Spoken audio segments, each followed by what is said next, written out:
sua tarefa, né, diretamente aí para o público jovem, sempre viajando, né? A gente acompanha em vários lugares.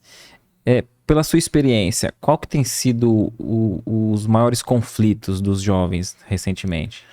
Bem, são muitos, né? São muitos. A sociedade hoje tem uma proposta de felicidade que faz com que o adolescente, o ser humano de uma maneira geral, mas o adolescente em especial, porque ele se encontra num período de ebulição psíquica, em que se deslumbra com tudo aquilo que o mundo vende como modelo de felicidade. Então, é claro, somos espíritos imortais vivendo uma experiência humana. E à medida que nós nos afastamos da nossa essência, nos tornamos mais vulneráveis a distonias emocionais, a traumas, a processos obsessivos, a envolvimentos espirituais.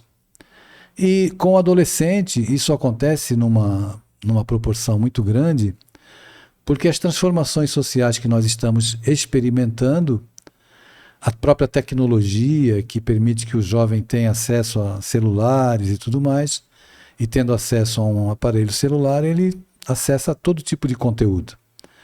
E por ele estar em um período de desenvolvimento do seu aparelho psíquico, necessitando evidentemente de uma presença educativa que seja referência, que esteja apontando caminhos em que ele confie, se ele não tem essas referências, ele fica mais fragilizado ainda.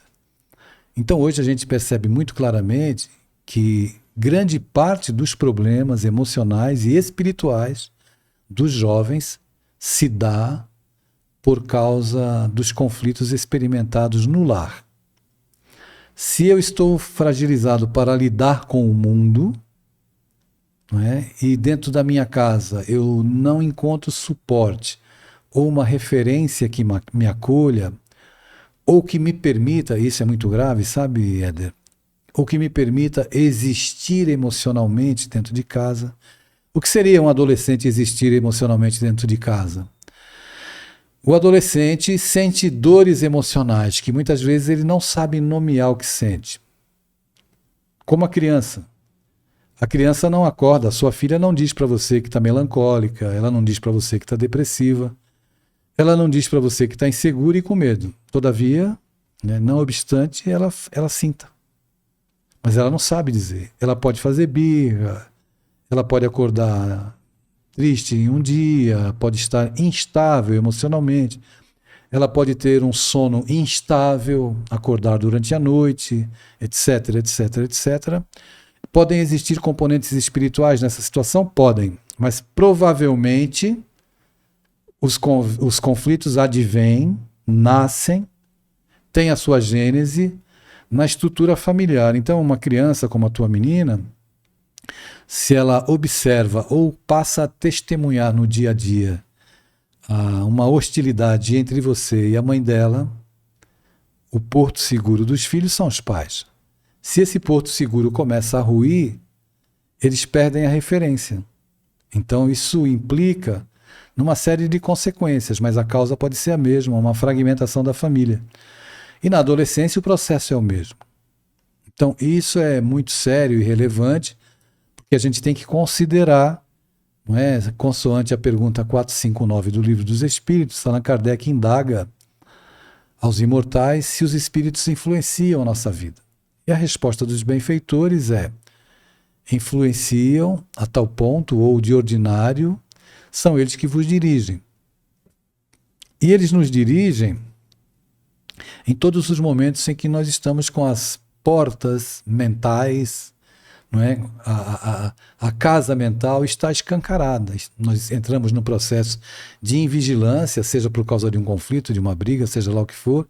Então nós nos tornamos vulneráveis no campo psíquico, emocional. Daí a influência dentro da confusão que nós causamos por não administrarmos bem nem sentimentos nem emoções, nos tornamos vulneráveis. Se isso acontece comigo e acontece com você, imagine com um adolescente. E aí é que entra a questão da influência espiritual. E se o adolescente for médium, e a mediunidade a gente precisa ressaltar que ela não é a partir dos 21 anos, portanto, o adolescente também, se tem essa característica, a mediunidade é uma condição orgânica, mas ela, de uma forma mais incisiva, ela se manifesta na adolescência. Perfeito. Fica mais vulnerável. Na infância existe como se fosse, é como se tivesse uma blindagem sobre a criança, embora algumas experimentem influência espiritual, algumas tenham algumas conotações de mediunidade, etc, etc. Mas a experiência mostra, a observância da própria vida, que as crianças, elas podem, as que manifestam a mediunidade de forma ostensiva são aquelas que têm de fato um papel a cumprir nesse campo, e que isso vai se estender por toda a vida. A gente cita alguns, mas normalmente a criança que olha, conversa com amigos imaginários, a gente sabe que os espíritos nos ensinam que até os 7, 8 anos de idade, aproximadamente, a reencarnação está se completando. Então, ela pode estar com muita sensibilidade nas duas dimensões. E a gente não pode confundir isso com mediunidade, porque chega um período em que isso cessa. Ela para de conversar com os amigos imaginários, vem a puberdade, que são as transformações orgânicas. Puberdade é diferente de adolescência. Puberdade é mudança orgânica, muda a voz, nascem os pelos, estirão do crescimento, muda o cheiro. Adolescência é o período da ebulição psíquica. O que você achou desse corte? Coloca aqui nos comentários a sua opinião sobre esse tema. Para ver o episódio completo, é só pesquisar Recomeçar Podcast Espírita. E caso tenha ficado alguma dúvida sobre a doutrina espírita, é perfeitamente normal. Procure ler as obras de Allan Kardec.